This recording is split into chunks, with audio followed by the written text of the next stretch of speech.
Unity Station floated in the darkness of space like a giant metal flower. Its silver arms stretched out in every direction, each one holding different sections where thousands of beings lived and worked. Ships came and went every hour, bringing traders, diplomats, and workers from hundreds of worlds. The station was always busy, always loud, always full of life. But today, something was different. Today, everyone was afraid. Daeho noticed it the moment he stepped into the main corridor. The usual crowd of aliens and humans moved quickly, their heads down. No one stopped to talk. No one laughed. The air felt heavy with fear. He adjusted his tool belt and wondered what was happening. "Did you hear?" a voice whispered behind him. Daeho turned to see Sora, one of the medical staff. Her face was pale. "They're here." "Who's here?" Daeho asked. "The Volthari." Sora's eyes were wide. "The warrior race. They arrived an hour ago. Security sent out warnings to stay away from Section 7. Daeho had heard of the Volthari. Everyone in the galaxy had heard of them. They were giants, standing 12 feet tall with bodies like walking tanks. Their skin was thick as armor, gray and scarred from countless battles. They had never lost a war. Never. Some people said they ate their enemies. Others said they had no concept of mercy. No one really knew the truth because no one got close enough to ask. "Why are they here?" Daeho asked. Sora shook her head. "Some kind of diplomatic mission. That's all anyone knows." She grabbed his arm. "Just stay away from them." "Okay, I have to get to the medical bay." She hurried off before he could respond. Daeho continued down the corridor toward his workstation. He was a maintenance engineer, which meant he fixed things when they broke. And on Unity Station, things broke all the time. Today he needed to repair some air filters in Section 7. The lower decks always had problems with the ventilation system. Section 7, where the Volthari were staying. He could turn around. He could ask someone else to do the job. But Daeho had never been good at running away from things. His supervisor had assigned him this work, and he would do it. Besides, the station was huge. He probably wouldn't even see them. The lower decks were quieter than usual. Most workers had found reasons to be somewhere else. Daeho's footsteps echoed on the metal floors as he walked. He carried his equipment bag over one shoulder and a portable toolkit in his other hand. The air filters were just around the next corner. He turned the corner and walked straight into something that felt like a metal wall. The impact sent Daeho stumbling backward. His toolkit flew from his hand and crashed to the floor, scattering wrenches and screwdrivers everywhere. He looked up, and up, and up. The Volthari warrior stood before him like a mountain. The alien's head nearly touched the ceiling 12 feet above. His shoulders were as wide as 3 humans standing side by side. He wore armor that looked like it was made from some dark metal, decorated with symbols Daeho didn't recognize. The warrior's face was angular and hard, with eyes that glowed a faint amber color. 4 thick fingers on each massive hand. Muscles that could probably crush steel. Daeho's heart hammered in his chest. Every instinct screamed at him to run, but he didn't. Instead, he said, "I'm sorry.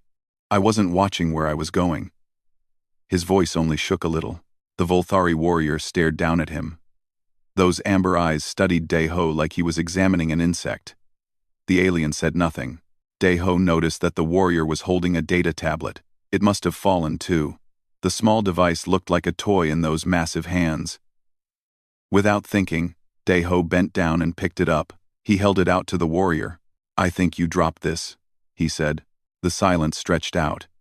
Daeho's arm started to shake from holding the tablet out. He was very aware that this creature could kill him with one hand. Easily. Without effort. Finally, the Volthari reached down and took the tablet. His movements were surprisingly careful. Up close, Daeho could see old scars covering the gray skin, each one telling a story of some past battle. "You are human," the warrior said. His voice was deep, like thunder rolling across mountains. Each word was pronounced carefully, as if he was not used to speaking this language. "Yes," Daeho said. "My name is Daeho. I work maintenance here. I am Kravik, lead warrior of the Volthari delegation. The giant tilted his head slightly. You are not afraid. Deho almost laughed. I am afraid, he admitted. But my tools are on the floor, and I need to pick them up. Being afraid doesn't change that. Something flickered in those amber eyes. Surprise. Maybe. Or confusion. Kravik looked down at the scattered tools, then back at Deho. Your species is small, Kravik observed. Fragile. Why do you not run? Would running help? Deho asked. He started gathering his tools, keeping one eye on the massive alien. You're faster than me. Stronger. If you wanted to hurt me, running wouldn't save me. This is true, Kravik said. He watched as Deho collected wrenches and screwdrivers. Most beings flee from us. It is expected. Well, I'm not most beings. Deho stood up with his toolkit, now full again. I have work to do. The air filters in this section are failing. And if I don't fix them, everyone down here will be breathing recycled garbage by tomorrow. He paused. Including you. I suppose. Kravik's expression didn't change, but he stepped aside, creating a path for Deho to pass. Then, you should do your work. Deho of maintenance. Thank you. Deho walked past the massive warrior, his legs wanting to shake but refusing to show it. He made it 3 steps before Kravik's voice stopped him. Human. Deho turned around. Yes? What you did. Helping with my tablet. Why? Deho shrugged. You dropped it. I picked it up. That's what people do. Isn't it? Kravik was silent for a long moment. No, he finally said. That is not what people do. Not to Volthari. There was something in the warrior's voice. Not anger. Not threat. Something else. Something that sounded almost like loneliness. Maybe they should, Deho said quietly. Then he turned and continued down the corridor to fix the air filters. Behind him, Kravik stood motionless, watching the small human disappear around the corner. In 300 cycles of life, no one had ever helped him without being ordered to. No one had ever spoken to him without fear freezing their voice. This human, this tiny, fragile creature, had looked at him and seen a person. It was the strangest thing Kravik had ever experienced, and he did not know what to think about it. 3 days passed after the first meeting. Deho saw Kravik 2 more times in the corridors, and each time, the massive warrior gave him a small nod. Other people noticed. They whispered and pointed when they thought Deho couldn't hear them. Some called him crazy. Others called him brave. Deho thought he was neither. He was just doing his job. The maintenance work in Section 7 was not finished. The lower decks had been neglected for months, and now everything seemed to break at once. Deho spent most of his time there, crawling through access tunnels and fixing pipes. He tried not to think about the fact that the Volthari delegation was staying in temporary quarters just down the hall. On the 4th day, he was repairing a door panel when he heard a loud bang, metal groaning. Then a deep voice speaking words Deho didn't understand. The sounds came from the direction of the Volthari quarters. Deho put down his tools and walked toward the noise. His common sense told him to mind his own business. His curiosity was stronger. He found Kravik standing in front of a door that was meant for smaller species. The Volthari warrior was bent almost double, trying to fit through an opening designed for beings half his size. His broad shoulders didn't fit. The door's automatic sensor kept closing on him, bouncing off his armor with metallic thuds. Need help? Deho called out. Kravik straightened up so fast he hit his head on the ceiling. A small dent appeared in the metal panel above. The warrior turned, looking embarrassed. If a 12-foot giant could look embarrassed, this station is not built for my people, Kravik said. His voice carried frustration. Everything is too small, too low, too weak. Deho walked closer and examined the door. The sensors are set for average height, he explained. They're not detecting you properly because you're too tall. The system thinks you're a cargo container, not a person. He pulled out his diagnostic tool. Thank you for watching. The sits on rubbering. He pulled out his diagnostic tool. I can adjust it. Take me about 10 minutes. You would do this? Kravik asked. You are not assigned to help the Volthari. I'm assigned to fix problems on this station, Deho said, already working on the control panel. You're having a problem. Seems pretty straightforward to me. While he worked, Kravik watched in silence.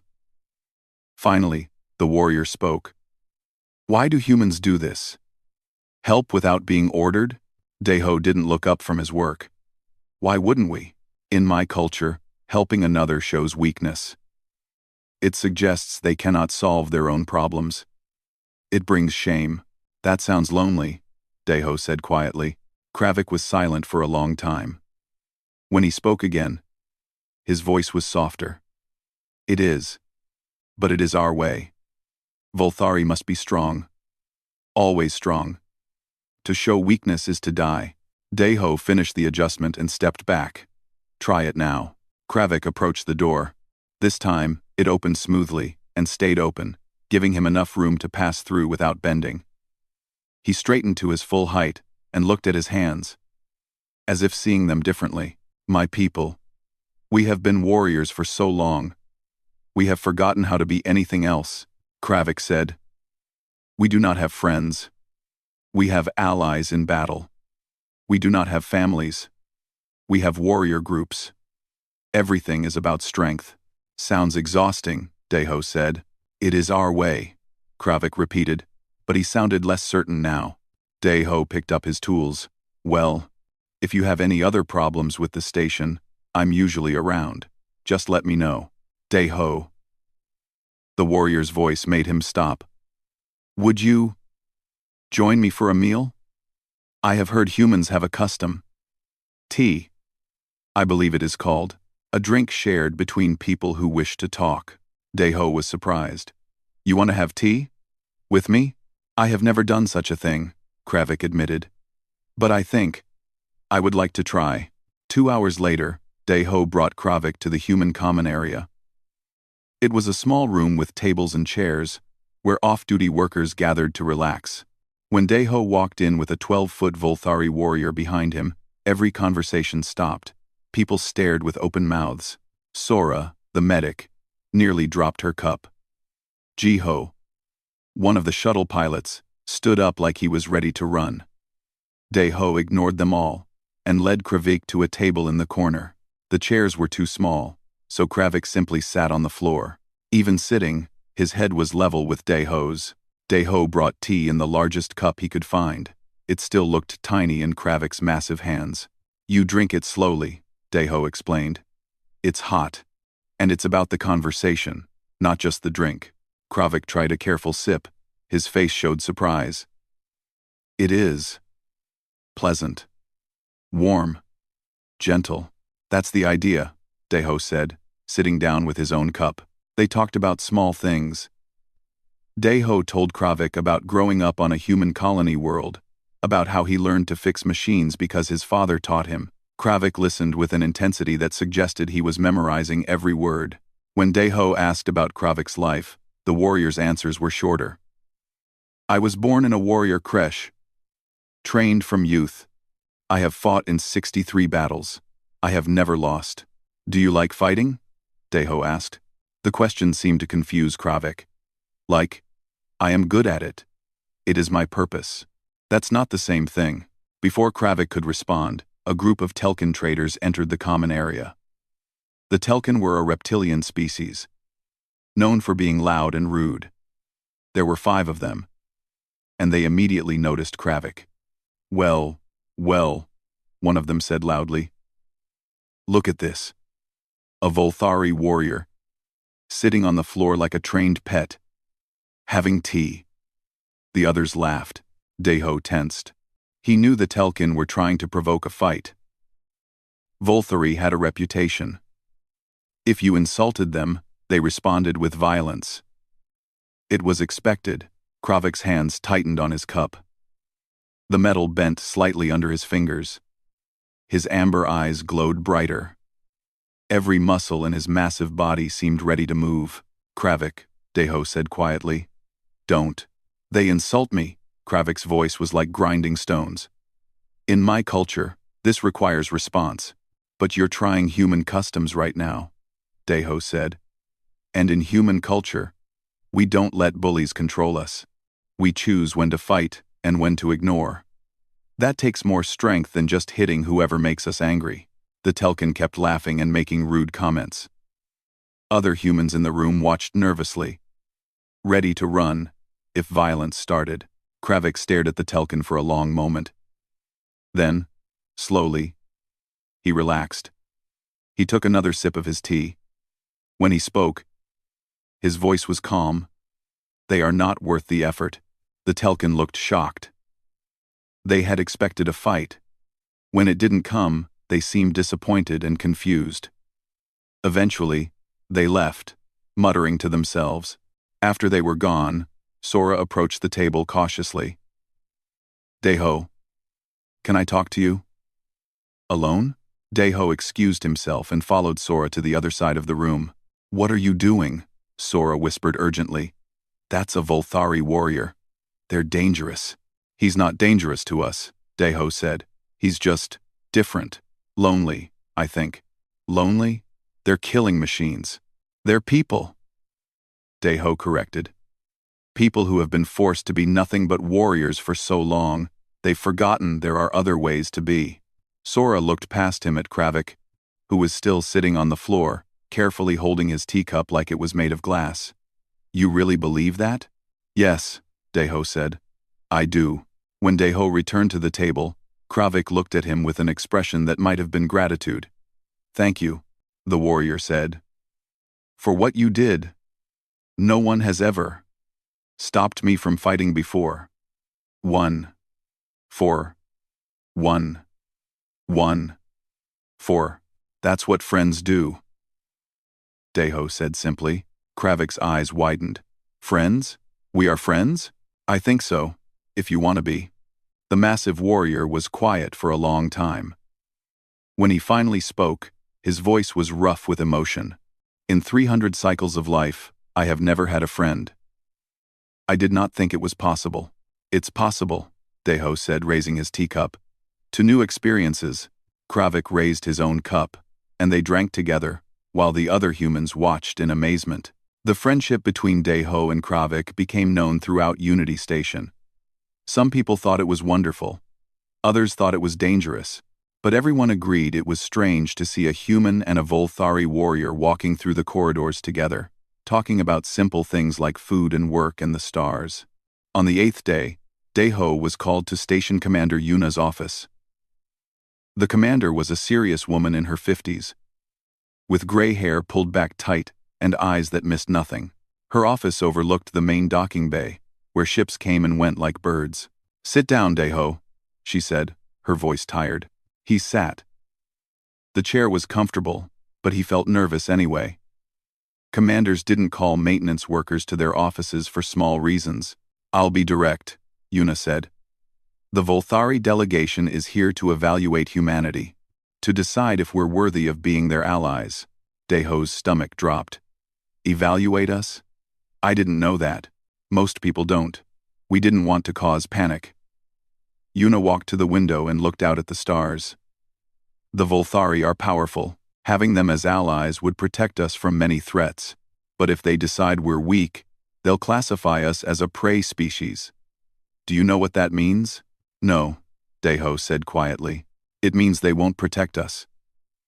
It means other aggressive species will see us as targets. It means colonies could be raided, ships attacked. We would be vulnerable." She turned to face him. "Kravik is the lead evaluator. His report to his superiors carries the most weight. And you, Deho, are the only human who has gotten close to him." "I just fixed some doors and had tea with him," Deho protested. "You became his friend. That's unprecedented. Volthari don't have friends." Yuna's expression softened slightly. "I'm not asking you to spy or manipulate him. I'm just asking you to be honest about who we are. Show him that humans have value beyond physical strength." Deho nodded slowly. I can do that. Because I already believe it. Good, Yuna said. Now get back to work. And Daeho? Thank you. The conversation weighed on Daeho's mind as he returned to the lower decks. He didn't tell Kravik about it. Their friendship felt real. And he didn't want to make it about politics. But things were about to get complicated. That evening, Daeho was having dinner with Jiho and Sora in the common area when another Volthari warrior entered. This one was almost as large as Kravik, with darker armor and a scar that ran down the entire left side of his face. The room went silent as he walked to their table. You are Daeho, the warrior said. It wasn't a question. Yes, Daeho replied, forcing his voice to stay steady. I am Vorthok, second warrior of our delegation. I wish to speak with you about Kravik. I am. Jiho and Sora looked ready to run, but Daeho gestured for them to stay. What about him? He has become soft, Vorthok said, anger clear in his voice. He drinks your tea. He avoids fights. He talks about feelings. This is not the Volthari way. You are making him weak. I'm not making him anything, Daeho said calmly. I'm being his friend. That's all. Friendship is weakness, Vorthok growled. Humans are manipulative creatures. You use words and tricks because you cannot use strength. Kravik should see this. But he is blind. Maybe strength isn't just about fighting, Daeho suggested carefully. Vorthok's eyes blazed. Strength is fighting. It is victory. It is dominance. Anything else is prey waiting to be eaten. He leaned down, bringing his massive face close to Daeho's. When we finish our evaluation, humanity will be classified as prey, and your friendship with Kravik will not save you. He left as suddenly as he had arrived. The room slowly came back to life. People whispering and pointing. That was scary, Jiho said, his voice shaking. They really think we're weak? Apparently, Daeho said, but his mind was already working. How could humans prove their worth to warriors who only valued physical strength? He didn't have to wait long for an answer. 2 days later, alarms screamed throughout the station. Daeho was in Section 7 when the emergency lights started flashing red. An automated voice announced, Reactor core instability in lower engineering. All personnel evacuate immediately. Radiation levels rising. People ran in every direction. Daeho joined the crowd heading toward the evacuation routes. But as he ran, he saw Jiho's face on one of the monitors. His friend was doing a maintenance check in lower engineering when the alarm started. He was trapped. The automated voice continued. Radiation at lethal levels. Any exposure will be fatal within minutes. Okay. Radiation 17 resurge. Okay. Daeho stopped running. Everyone else kept going, pushing past him in their panic to escape. He stood still in the middle of the chaos and made a decision. He turned around and ran toward lower engineering. The radiation suits were stored in an emergency locker near the danger zone. Daeho grabbed one and put it on as fast as he could. His hands shook. The suit was old, and the seals didn't look good. The helmet cracked when he put it on. But Jiho was his friend, and friends didn't leave each other behind. He was sealing the last connection when a massive hand grabbed his shoulder. Daeho spun around and found himself staring up at Kravik. What are you doing? The Volthari warrior demanded. My friend is trapped in there, Daeho shouted over the alarms. I have to get him out. The radiation will kill you. Your suit is damaged. I know. Daeho pulled free and started toward the sealed door to lower engineering. But I'm going anyway. Why? Kravik's voice was filled with genuine confusion. Tactical retreat is logical. You cannot save him if you die. Daeho stopped at the door and looked back at Kravik. Because he's my friend, and some things are worth dying for. He entered the code to override the door lock. The heavy metal panel slid open, and a wave of heat hit him like a wall. Warning lights showed radiation levels that made his suit's detector scream in protest. Kravik stared at the small human standing in front of certain death. Everything he had been taught said this was foolishness, waste, weakness. But as he watched Daeho step through that door without hesitation, Kravik realized something. This wasn't weakness. This was the strongest thing he had ever seen. "Wait," Kravik called out. Daeho turned around. "What? You will need help." Kravik's armor had some radiation shielding. "Not much, but more than a human suit. I am coming with you." "You don't have to do this," Daeho said. "I know." Kravik stepped forward, standing beside his friend.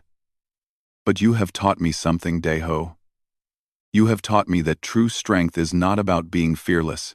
It is about being afraid and going forward anyway." Together, they entered the radiation zone. Lower engineering was a nightmare. The reactor core glowed blue-white, pulsing with unstable energy. Steam hissed from broken pipes. Metal groaned under stress. And somewhere in this chaos was Jiho. They found him pinned under a fallen support beam. He was conscious but weak, his face pale with pain. "Daeho?" he whispered. "You came?" "Of course I came," Daeho said, already working to lift the beam. It was too heavy. Even Kravik struggled with the weight, and he could lift a transport vehicle. The radiation levels climbed higher. Daeho's suit was failing. He could feel the heat burning through. They had minutes. Maybe less. "Kravik," Daeho said. "Get him out.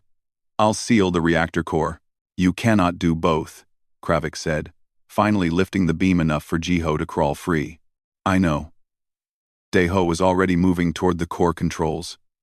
"But if I don't seal it, the whole station dies. Everyone dies." Kravik picked up Jiho like he weighed nothing. The pilot groaned in pain. "Daeho, no!" Jiho shouted. "Don't do this." "Take care of him," Daeho called back, his hands flying over the control panel. The process was complex. It would take time they didn't have. Kravik hesitated. Save one friend or doom thousands? It was an impossible choice. The kind of choice warriors should never have to make. But Daeho had already made his choice. He worked at the controls while radiation burned through his failing suit. His skin felt like fire. His vision blurred. Kravik made his decision. He ran with Jiho toward the exit, then stopped. He set the pilot down gently. "Get to safety," he ordered. Then he ran back toward Daeho. "I told you to go!" Daeho shouted when Kravik appeared beside him. "And I am choosing to stay," Kravik said. "You need help. I will provide it. This is what friends do." "Yes?" Daeho smiled through his pain. "Yes, that's what friends do." Together, they worked on sealing the reactor core while the world burned around them. The reactor core sealed with a final groan of stressed metal. The blue-white glow faded to a dull red, then to darkness. The alarms stopped. Emergency lighting flickered on, painting everything in pale yellow. Daeho collapsed. His radiation suit had failed completely in the last 30 seconds. His skin was red and blistering. Every breath felt like inhaling fire. But they had done it. The station was safe. Kravik caught him before he hit the ground. The Volthari warrior's armor was scorched black in places, and one of his arms hung at an odd angle. But he was alive. They were both alive. "Can you walk?" Kravik asked. "No," Daeho admitted. His legs wouldn't support him. Everything hurt. "Then I will carry you." Kravik lifted Daeho as gently as he would hold a child. Despite his own injuries, the warrior moved quickly toward the exit. They found Jiho waiting just outside the radiation zone. He had dragged himself there on one broken leg. When he saw them, tears ran down his face. "You idiots," he said. "You beautiful idiots." After, medical teams arrived within minutes. Sora was leading them, her face pale with worry. She took one look at Daeho and started shouting orders. "Get him to intensive care. Now. He's taken too much radiation. We need the emergency protocols." As they loaded Daeho onto a stretcher, he grabbed Kravik's hand. "Thank you," he whispered. "No," Kravik said, his voice rough. "Thank you. You showed me what courage truly is." They took Daeho away. Kravik refused treatment until they forced him into the medical bay.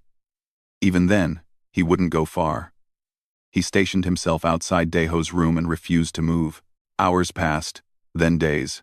Daeho lay in the medical bay, his body fighting against the radiation damage. Sometimes, he was conscious. Most times, he wasn't. Sora worked without stopping, using every treatment she knew. She tried medicines from 6 different species. She called in specialists. Nothing seemed to work well enough. "He's not responding," she told Kravik on the 3rd day. Her eyes were red from crying and lack of sleep. The radiation damaged him too badly. "I don't know if he'll make it." Kravik sat on the floor outside Daeho's room. He hadn't left his post. He didn't eat. He barely slept. Other Volthari had come to speak with him, including Vorthak.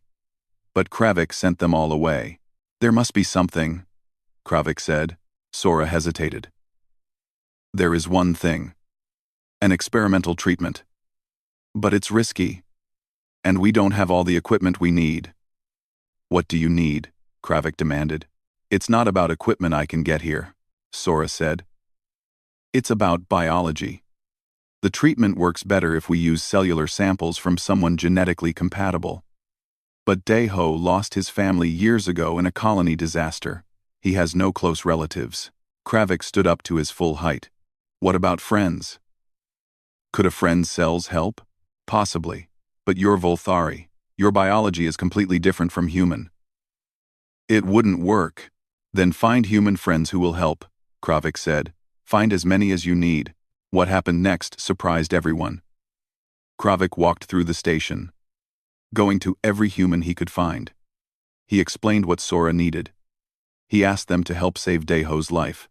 At first, people were afraid. A 12-foot warrior asking for their help was terrifying. But Kravik's words were simple and honest.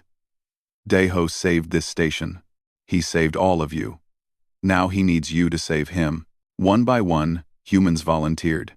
Jiho came first, hobbling on his broken leg. Then others followed. Workers, pilots, cooks, scientists, people Daeho had helped over the years, people who had only heard about him but respected his courage. Within hours, Sora had more volunteers than she needed. The treatment took days. Daeho drifted between consciousness and darkness. In his waking moments, he saw Kravik sitting outside his room like a guardian statue. The warrior never left. On the 5th day, Daeho's eyes opened and stayed open. The pain had lessened. He could think clearly. Sora cried with relief and hugged him gently. "You scared us," she said, wiping her eyes. "Don't ever do that again." "I'll try," Daeho said weakly. His voice was rough. "Is everyone safe?" "The station? Everyone's fine. The reactor is stable.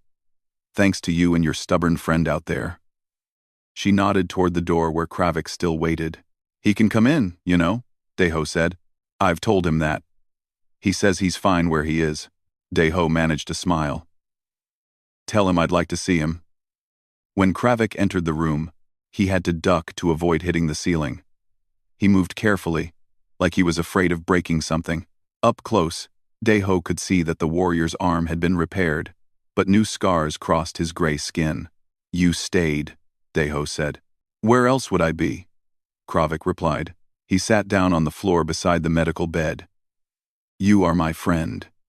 My only friend. When I thought you might die." He paused, struggling with words. "I did not know I could feel such fear, such pain. Not from battle wounds, but from here." He touched his chest. "From inside. That's what caring about someone feels like," Daeho said gently. "It is terrible," Kravik admitted. "And also, not terrible. I do not understand."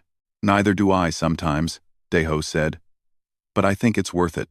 They sat in comfortable silence for a while. Then Kravik spoke again, his voice thoughtful. "I must tell you something.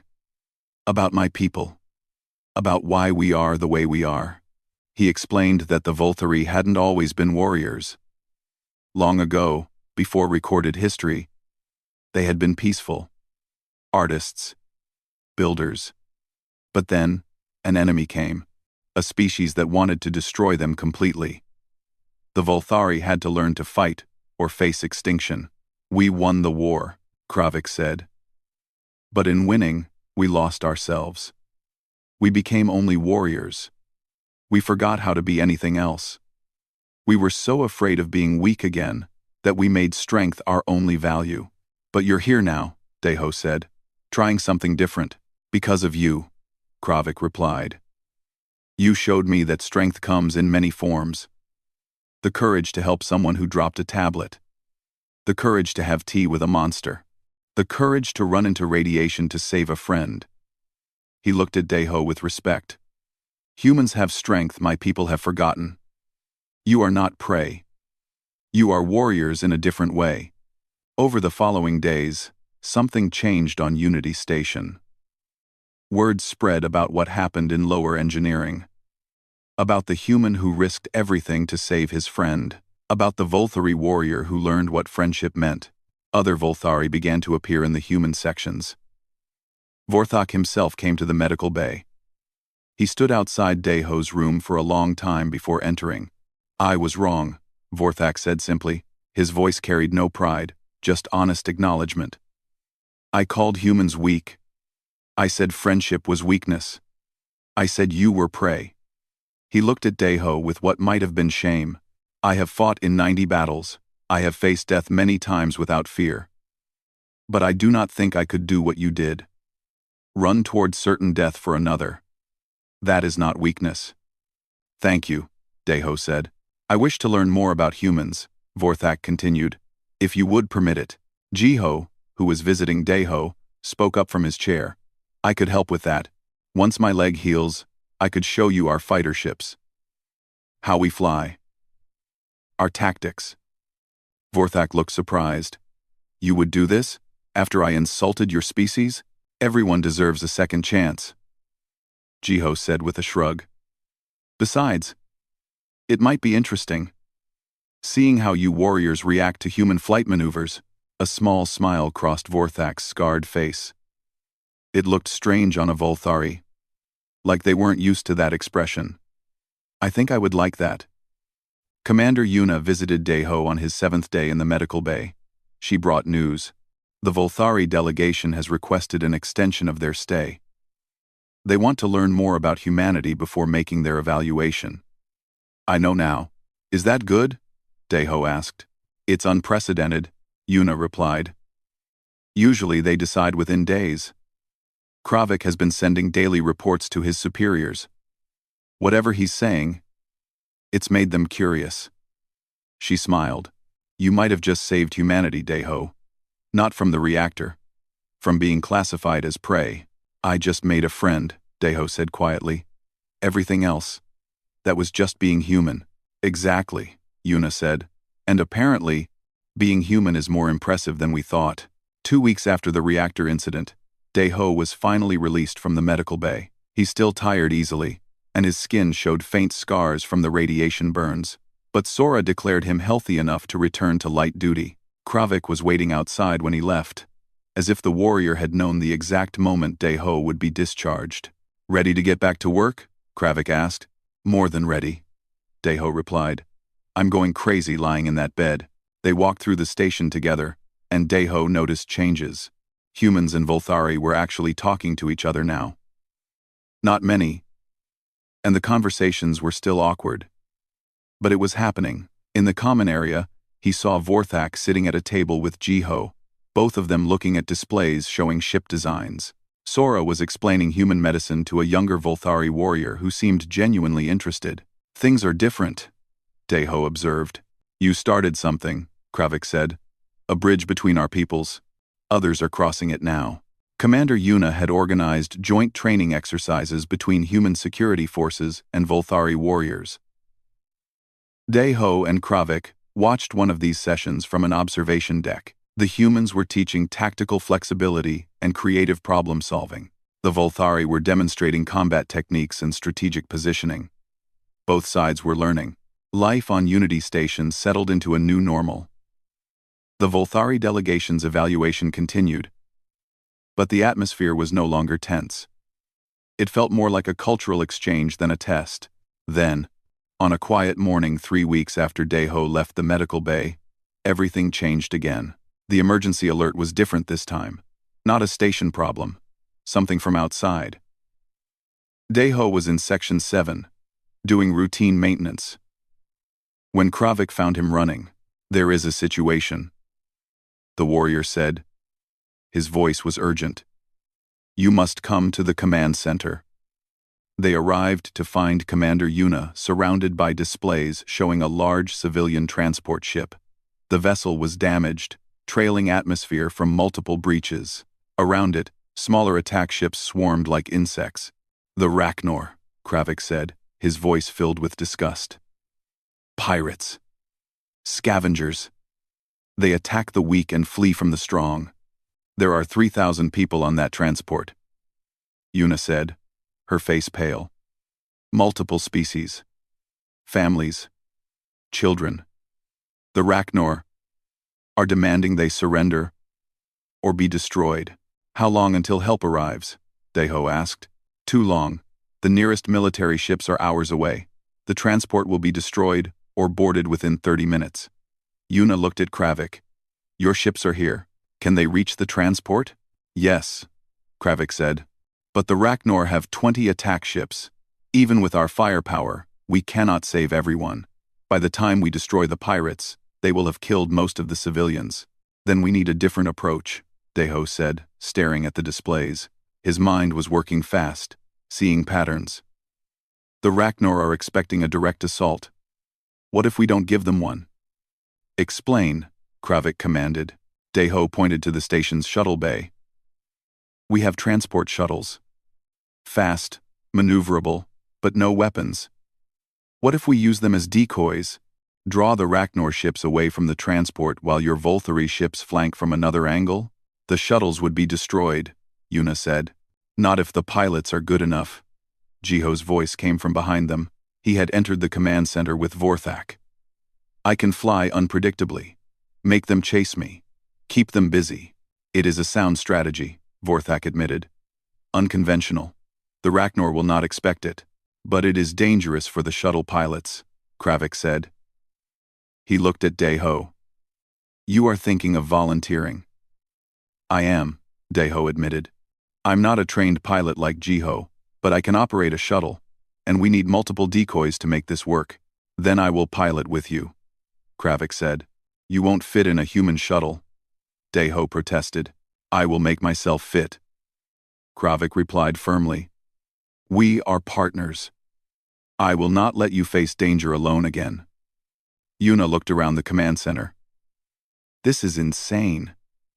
We're going to use unarmed shuttles against pirate ships, relying on flight skills and surprise. It is a very human plan," Vorthak said, and he almost smiled. It might actually work. 10 minutes later, 5 human shuttles launched from Unity Station. Daeho piloted one with Kravik squeezed into the co-pilot seat, his massive frame barely fitting. Jiho led the formation, his piloting skills already legendary among the station crew. Sora remained on the station, coordinating with the Volthari ships. The Rachnar pirates saw the shuttles coming and laughed. To them, these small, unarmed craft were no threat. But when Jiho's shuttle performed an impossible spiral between 2 attack ships, confusing their sensors, the laughter stopped. "Now!" Daeho heard through the communication system. The shuttles scattered in 5 directions. The Rachnar ships, frustrated and angry, chased after them. This was the plan. Draw them away. Keep them busy. Daeho's hands gripped the controls as a Rachnar ship locked onto him. Energy blasts streaked past his shuttle. He dodged left, then right, then dove down in a pattern that had no logic to it. Kravik called out warnings, watching the sensors.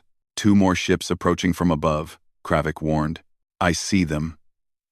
Daeho pulled the shuttle into a tight spin. The Rachnar ships tried to follow, but their larger size made them slower to turn. "How's the transport?" "Volthari ships are engaging," Kravik reported. "The pirates are divided. It's working." 2, but it was also terrifying.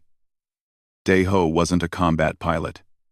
He was making it up as he went, relying on instinct and desperation. His shuttle took a glancing hit that made the entire craft shudder. "Hull breach in Section 2, Kravik said calmly. "We can survive it." "Good to know," Daeho muttered, pulling into another wild maneuver. Across the battlefield, Jiho was performing miracles. His shuttle danced between enemy fire like it was playing a game. 2 other human pilots followed his lead, learning fast.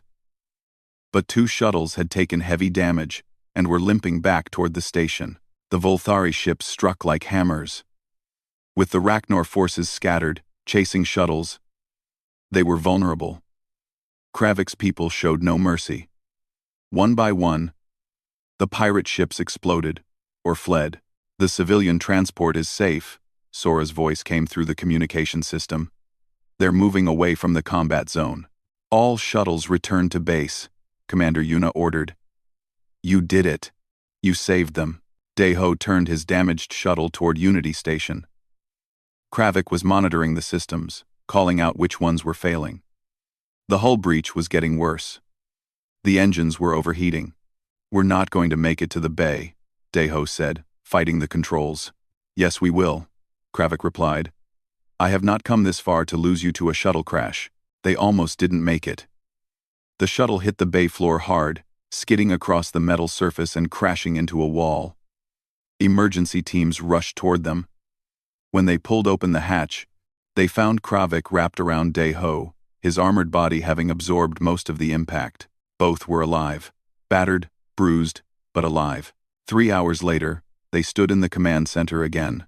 This time, Volthari High Command was on the display screen. 5 ancient warriors, each decorated with the marks of countless battles. Kravik stood at attention and gave his report. Daeho and the other humans listened quietly. "I have completed my evaluation of humanity," Kravik said, his voice formal. "I find them worthy. Not as prey, not as vassals, but as equals, as warriors." One of the High Command members spoke, his voice deep and skeptical. "They are small, weak. How can they be warriors?" Because strength is not only physical," Kravik replied. "In my time here, I have seen humans face death to save friends. I have seen them risk everything for strangers. I have seen them find creative solutions where we would use force. They have courage we have forgotten, compassion we have lost. And they fight not just to win, but to protect." Another High Command member asked, "Are you suggesting we ally with them?" "I am," Kravik said firmly. "More than that. I am suggesting we learn from them, as they can learn from us. Together, we would be stronger than either species alone." The High Command members spoke among themselves in their own language. Finally, the eldest spoke. "This is unprecedented. But Kravik has never been wrong in 97 evaluations. If he says humans are worthy, then they are worthy." He looked directly at Yuna through the display. "The Volthari Empire offers humanity a formal alliance, not as superior and inferior, but as partners, as brothers in arms." Yuna bowed her head respectfully. "On behalf of humanity, we accept." The display went dark. For a moment, everyone in the command center was silent. Then cheering erupted. Humans and Volthari together, celebrating their new alliance. 6 months passed. Unity Station became the center of human-Volthari cooperation. Trade increased. Cultural exchanges became common. Joint military training became routine. Daeho returned to his maintenance work, though he was promoted to chief engineer. He still fixed air filters and door panels. He still crawled through access tunnels. He liked the work. It was honest and simple. One evening, he was in the common area with Kravik, Sora, and Vorthak. It had become their regular meeting spot. They drank tea and talked about their days like old friends. "The High Command has invited a human delegation to visit our homeworld," Kravik announced. "They wish to learn more about your species, your culture." "Are you going back with them?" Daeho asked. "Eventually," Kravik said. "But not yet. I have been assigned as permanent liaison to Unity Station. It seems I am more useful here, teaching my people how to be more than just warriors. And I am to remain as well, Vorthak added. He looked at Jiho. Someone must continue to learn about human flight tactics. They are. Impressive, Jiho grinned. You haven't seen anything yet. Wait until I show you what we call barnstorming, Sora laughed. Please don't break any more shuttles. I'm running out of ways to explain the damage to command. They talked late into the night. These unlikely friends. A human engineer and a Volthari warrior. A human medic and a scarred veteran. A pilot and a skeptic who became a believer. At one point, Kravik placed his massive hand on Deho's shoulder. Do you remember when we first met? When you picked up my tablet? Of course, Deho said. You changed my life that day. Changed my entire species' future. All because you showed kindness to a stranger. Kravik's amber eyes were warm. I came to this station believing friendship was weakness. You taught me it is the greatest strength of all. Deho smiled. And you taught me that even the biggest, scariest warrior in the galaxy just needs someone to have tea with. To friendship, Vorthok said, raising his cup. To courage, Sora added. To new beginnings, Jiho continued. To partnership, Kravik finished. They drank together while outside the window. Human and Volthari ships flew side by side among the stars. Different species, different cultures, but united by something simple and powerful. The courage to reach across the distance. The courage to see past fear. The courage to believe that friendship could change the galaxy. And it had,